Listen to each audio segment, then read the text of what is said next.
बिस्मिल्लाहिर्रहमानिर्रहीम, अस्सलाम वालेकुम and welcome back to another vlog. चलें स्टार्ट करते हैं। आज सुबह सुबह का टाइम था, केक का ऑर्डर आया हुआ था और विदाउट ओवन बनाना था क्योंकि केक का साइज़ थोड़ा सा बड़ा था और मेरा ओवन बहुत ही छोटा है, उसमें मैक्सिमम आप 2 पाउंड का केक जो है बना सकते हैं। तो यहाँ पे आज मेरा बिल्कुल मूड नहीं था काम करने का, लेकिन बस बनाना पड़ा मुझे। तो फिर यहाँ पे हम जल्दी जल्दी से बस केक बना रहे थे क्योंकि आज मेरा इरादा था नर्सरी जाने का और यहाँ पे मेरा कुछ गार्डनिंग छत पे ही मेरा इरादा है कि कुछ डेकोरेशन की जाए छत पे। मुझे पौधे बहुत ज़्यादा अट्रैक्ट करते हैं, मैं अपनी प्रीवियस वीडियोस में भी काफ़ी दफ़ा आप लोगों को बता चुकी हूँ, मुझे बहुत बहुत ज़्यादा अट्रैक्ट करते हैं पौधे। तो यहाँ पे हम बस जल्दी जल्दी से केक बना रहे थे और विदाउट ओवन बनाना था। और आज मैंने थोड़ा सा क्या किया है, मेरे पास हार्ट शेप की जो ट्रे थी ना वो थोड़ी सी छोटी थी, तो यहाँ पे 3 पाउंड का केक था और 2 पाउंड के केक की मेरे पास ट्रे थी, तो मैंने सर्कल से जो है हार्ट केक शेप बनाई है। अगर आपको एक कंप्लीट वीडियो चाहिए तो इंशाल्लाह इसकी मैं सेपरेट वीडियो भी डाल दूंगी क्योंकि मैंने ये कंप्लीट रिकॉर्ड की है, अदरवाइज़ आपको यहाँ से ही पता चल रहा होगा मैंने क्या किया है। अब बस जल्दी जल्दी से मेरा माइंड में ये था कि डेकोर करेंगे और हम जाएंगे नर्सरी अपने काम के लिए। यहाँ पे उल्टा काम ये हुआ कि मैंने एक दफ़ा क्रीम बीट की कम पड़ गई, दूसरी दफ़ा बीट की कम पड़ गई, तीसरी दफ़ा मुझे बीट करनी पड़ी। और बेकर्स के लिए सबसे ज़्यादा इंतहाई जो बुरा काम मुझे लगता है ना बेकिंग में, वो यही कि जब मैंने अपने मेजरमेंट के अकॉर्डिंग बिल्कुल सही बीट की थी, लेकिन ये जो क्रीम थी ये पता नहीं कोई कॉपी थी विप की, तो इतनी ये फजूल क्रीम थी। तो यानी ये जहाँ एक पोर्शन लगना था उसका 3 पोर्शन उस क्रीम के यूज़ हो गए। यहाँ पे हमारा केक बन के रेडी हो चुका था, बस उन्होंने मुझे कहा था पर्पल आपने, और उसके ऊपर इस तरह बीट्स डले हुए थे, उन्होंने मुझे डिज़ाइन भेजा था, तो बस मैंने सिंपल सा उनका केक रेडी कर दिया था। यहाँ पे बस उसके ऊपर सिल्वर या गोल्डन आपके कलर के अकॉर्डिंग जो बॉल्स जा रही होती हैं वो बॉल्स यूज़ कर सकते हैं डेकोरेशन के लिए।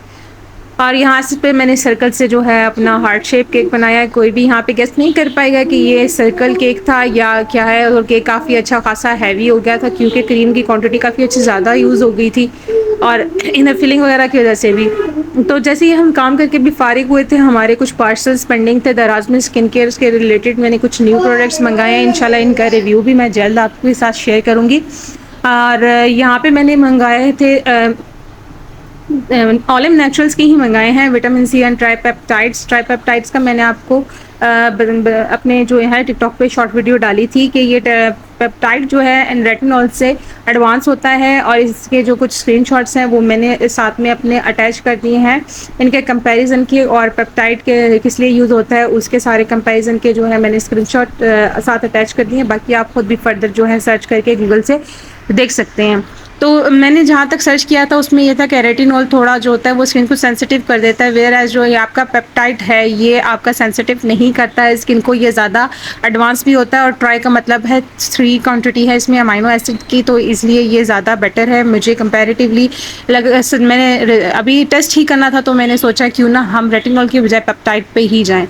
और सेकेंड मैंने क्योंकि एक्नी जिनको होती है, कुछ लोगों की जिनकी ऑयली स्किन होती है, एक्नी होती है और वो कुछ स्कार्स मतलब खड्डे छोड़ जाते हैं, मेरे साथ ये बहुत ज़्यादा प्रॉब्लम होता है। तो ये हमारा दूसरा था, ग्लूटाथियोन कहते हैं, इसकी प्रोनाउंसिएशन क्या है मुझे नहीं पता, लेकिन ये भी मैंने सर्च किया था उसी पे गूगल पे काफ़ी सर्च किया था, उसमें शो कर रहे थे ग्लाइकोलिक एसिड या ग्लूटाथियोन आप यूज़ करें नाइसिनामेड एंड सैलिसिलिक एसिड के साथ, तो आपकी जो है स्किन काफ़ी इंप्रूव करती है।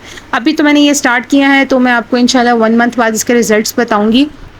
अब यहाँ पे हम जा रहे थे नर्सरी, मैं अपने बेटे के साथ जा रही हूँ, तो रास्ते में हमें नज़र आया है जी भुट्टा कहते हैं लेकिन हम इसको छल्ली कहते हैं, मुझे नहीं पता कौन सी ज़ुबान में भुट्टा इसको कहा जाता है। हमने बस ली है और जल्दी से अब हम नर्सरी आपको लेके चलते हैं। मेरे घर के वॉकिंग डिस्टेंस पे ही नर्सरी मौजूद है। इस नर्सरी का अगर आप कंप्लीट डिटेल रिव्यू वो कहेंगे वीडियो बना दी तो मैं इंशाल्लाह विद प्राइसेस बना दूँगी। इनके पास बहुत ज़बरदस्त किस्म की वैरायटी है प्लांट्स की और इनके रेट्स कंपेरेटिवली मुझे बहुत अच्छे लगे। अब दराज पे मैंने देखी थी, उसको कहते हैं कॉकपिट कहते हैं आई थिंक, जो मिक्स मट्टी और खाद आई थिंक खाद बोलते हैं।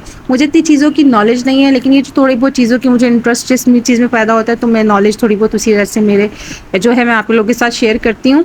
और ये जो नॉलेज मैं शेयर करती हूँ वो अपने एक्सपीरियंस और सर्च बेस के अकॉर्डिंग शेयर करती हूँ, खुद से ही कुछ मैं आप लोगों को नहीं बता देती। तो ये इनकी जो कॉकपिट आई थिंक इसको बोलते हैं, इंग्लिश में क्या बोलते हैं, वो मुझे वहाँ पे मैंने देखी थी 1 kg दे रहे थे 400 रुपीज़ की। एंड कैन यू बिलीव यहाँ पे आपको मिल रही है 20 केजी 100 रुपीज़ की, कितना डिफरेंस है दराज में और यहाँ पे रेट्स में। तो मैंने यहाँ से काफ़ी सारी चीज़ें जो हैं परचेज़ की थी। अब यहाँ पे ये फाउंटेन्स इतने प्यारे प्यारे पड़े हुए थे, लेकिन ये एक्सपेंसिव थे काफ़ी, क्योंकि बड़े साइज़ के हैं, अच्छे खासे, और हैवी भी बहुत हैं।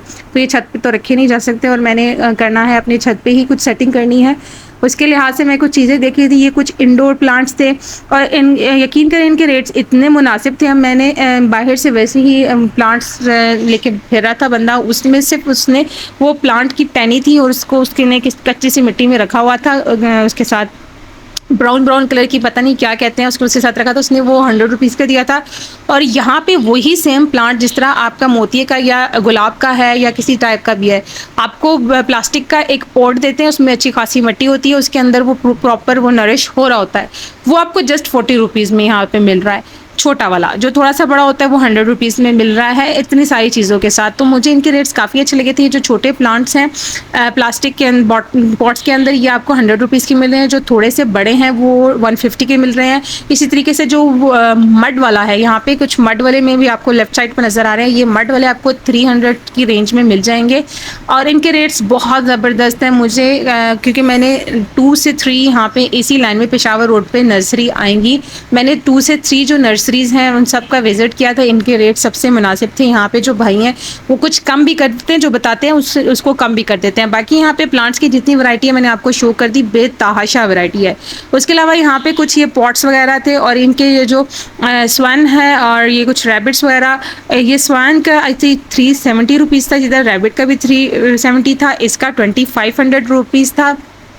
उसके अलावा जो यहाँ पे ये पैरेट है, ये 800 रुपीज़ इन्होंने बताया था, इसका कम मैंने नहीं करवाया था। मैंने क्योंकि रैबिट और स्वान लिया था तो उन्होंने 370 का दे दिया था, बताया इन्होंने 500 रुपीज़ था। इसी तरह अगर आप पैरेट लेंगे तो उसका भी कम कर देंगे। उसके अलावा कुछ ये मिट्टी के जो बड़े वाले हैं, ये 400 के इन्होंने बताए हैं, कम कर देंगे, इसका भी रेट अगेन ये लोग कम कर देंगे। बड़े काफ़ी सारे पॉट्स, हर तरह के आपको यहाँ पे वैरायटी मिलने वाली है। ग्रीन पीस नर्सरी के नेम से ये आती है, सेवर के बिल्कुल ऑपोजिट जो है बेंचमार्क है, बेंचमार्क स्कूल के साथ है, ग्रीन पीस नर्सरी करके इनका है। तो ये बहुत ही ज़बरदस्त, इनके रेट्स बहुत मुझे मुनासिब लगे हैं। हमने चले यहाँ पे अपनी शॉपिंग कंप्लीट कर ली थी, अब घर जा रहे थे मैं अपने घर जाके अपना दिखाती हूँ।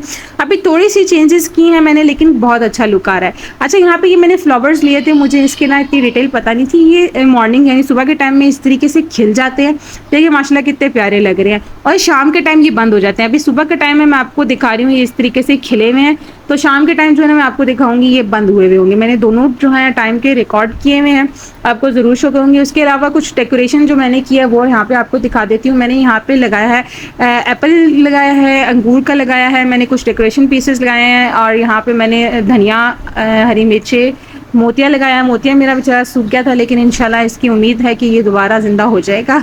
तो इसके अलावा मैंने बाकी तो आपको लोगों को पता है मेरे पुराने ही पड़े हुए हैं, लेकिन यहाँ पे कुछ नए भी लगाए हैं। मुझे दोनों के नाम नहीं पता यहाँ पे कौन से हमने वेजिटेबल लगाई है। उसके अलावा मैंने कुछ जो प्लांट्स हैं उनको पेंट भी कर दिया है। ये हमारा था सच्चा गुलाब, ये भी सूख गया है, पता नहीं क्यों सूख गया है, लेकिन सूख गया है। उसके अलावा हमने यहाँ पे कुछ बीज लिए थे, बीज लगाए हैं हमने, और ये है हमारा लेमन का, ये भी सूख रहा है पता नहीं क्यों। और यहाँ पे हमारा जो है खीरा और बैंगन जो है माशाल्लाह निकलना स्टार्ट हो चुका है। इंशाल्लाह ये भी जल्दी बड़े होंगे तो आपके साथ ज़रूर शेयर करूँगी। ये ओवरऑल लुक है जो हमने चेंजेस किए हैं थोड़ी बहुत। और उसके बाद ये रहा शाम का व्यू, वही सेम फ्लावर्स हैं जो मैंने आपको सुबह के टाइम दिखाए थे, पिंक एंड येलो, जो इतने ज़्यादा खिले हुए थे। अब इन्होंने जो है ये बंद हो चुके हैं। ये तो मुझे नहीं पता इन प्लांट्स को क्या कहते हैं, लेकिन ये बहुत प्यारे लगते हैं। तो आज का व्लॉग यहीं पे हम ख़त्म करते हैं। उम्मीद करते हो आपको अच्छा लगा तो वही रटी रटाई like, comment, share and subscribe. और नेक्स्ट वीडियो तक के लिए अपना ख्याल रखिएगा। टेक केयर, अल्लाह हाफिज़।